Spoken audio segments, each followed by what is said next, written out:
সবাইকে আসসালামু আলাইকুম। কেমন আছেন সবাই? আমি ঢাকার মেয়ে, ঢাকা থেকে হোসনে আরা বলছি।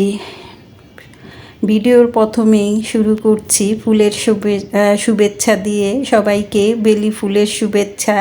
তাই এই বেলি ফুলগুলো আমার গাছে একেবারেই নতুন একটা ছোট চারা গাছ, তো ওই গাছেই হয়েছে।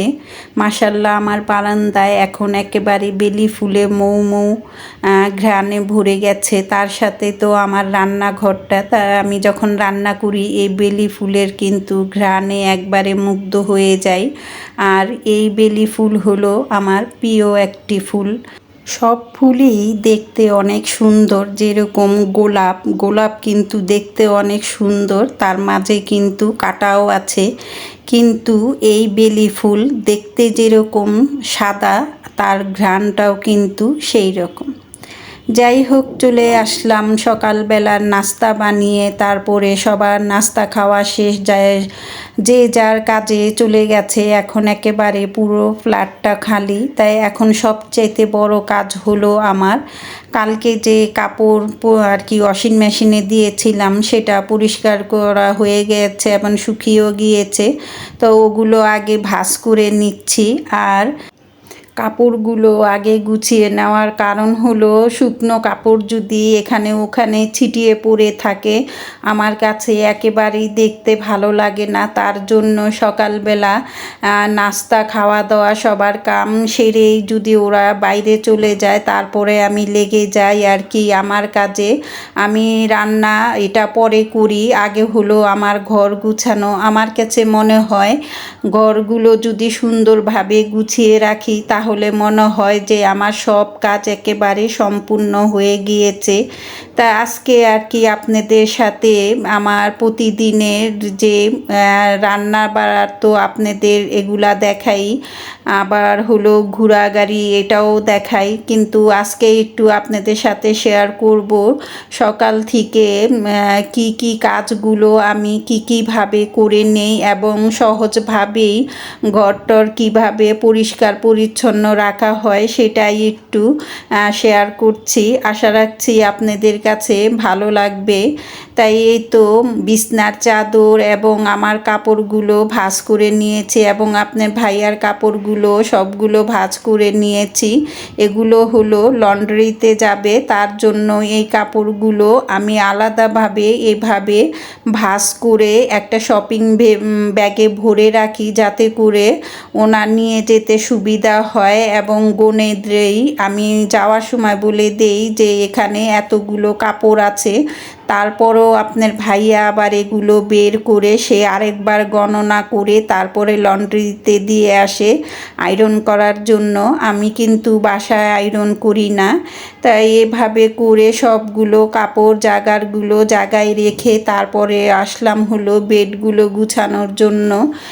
এই যে সকালবেলা কিন্তু আমি ঘুম থেকে উঠে বেডগুলো গুছোতে পারি নাই, কেননা তখন হলো আপনার ভাইয়া বিছানায় থাকে, তার জন্য আর পারি না করতে।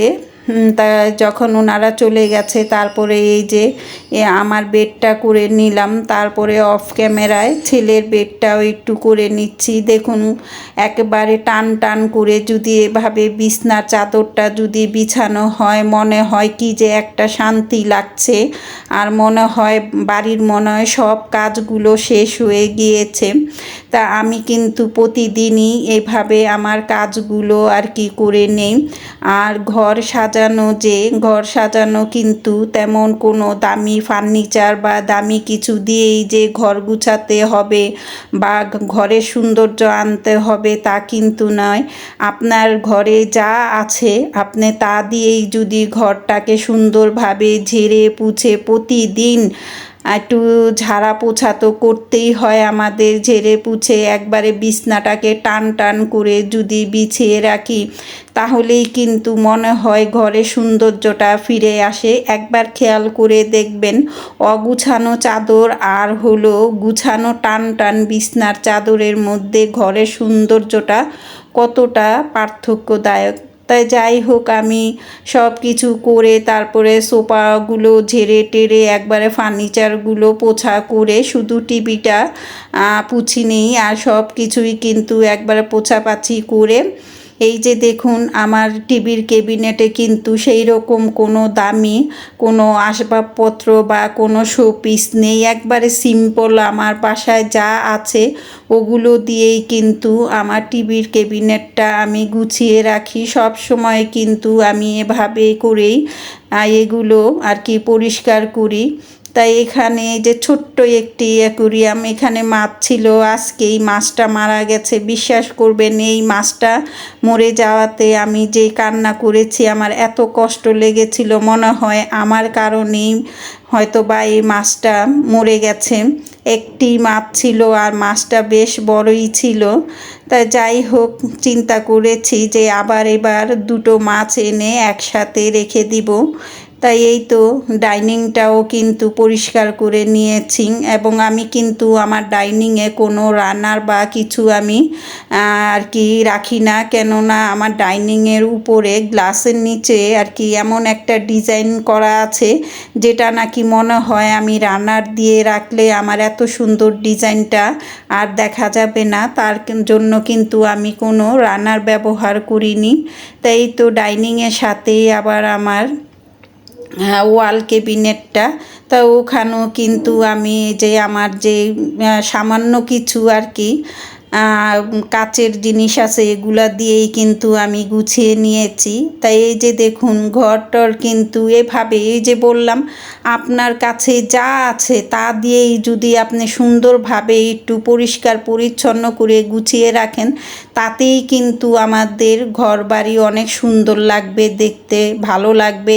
হঠাৎ করে যদি কেউ এখন এসে পড়ে, মাশাল্লাহ আমার ঘরে একবারে ঢুকেই সে দেখবে যে আমার যা আছে তা দিয়েই যে আমি গুছিয়ে রেখেছি, এটাতেই কিন্তু চোখের শান্তি এবং মনেরও শান্তি। তাই যাই হোক ওগুলো করে এখন ঘরটা ঝাড় দেওয়ার বাকি আছে।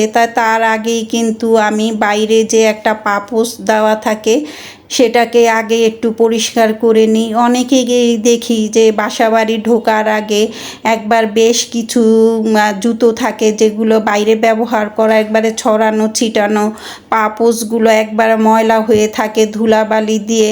তা বলুন তো কীরকম লাগে যে ঢোকার আগেই বাসার সামনে এত জুতো। তা জুতো থাকা ওইটা কোনো ম্যাটার করে না, কিন্তু ওগুলো যে গুছিয়ে রাখা একটা সৌন্দর্যের ব্যাপার আছে। কেউ আসলে হঠাৎ করে যদি এরকম ঘরে ঢুকে দেখে যে এইরকম ঢোকার আগে বাইরের অংশটা এরকম, মনে মনে চিন্তা করবে ভিতরটা জানি কীরকম। তা যাই হোক সব মিলিয়েই কিন্তু আজকের আমার এই ভিডিওগুলো ছিল। তা কেমন হলো আজকের আমার এই সারা দিনের যে ঘর গুছানো কাজকর্মগুলো আপনাদের সাথে শেয়ার করলাম, সেটা একটু কমেন্ট করে জানাবেন। আর ওই যে সবাই ভালো থাকবেন, সুস্থ থাকবেন, এই দোয়া করি সবার জন্য, আমার পরিবারের জন্য সবাই দোয়া করবেন। আল্লাহ হাফেজ। আসসালামু আলাইকুম ওয়া রাহমাতুল্লাহি ওয়া বারাকাতুহু।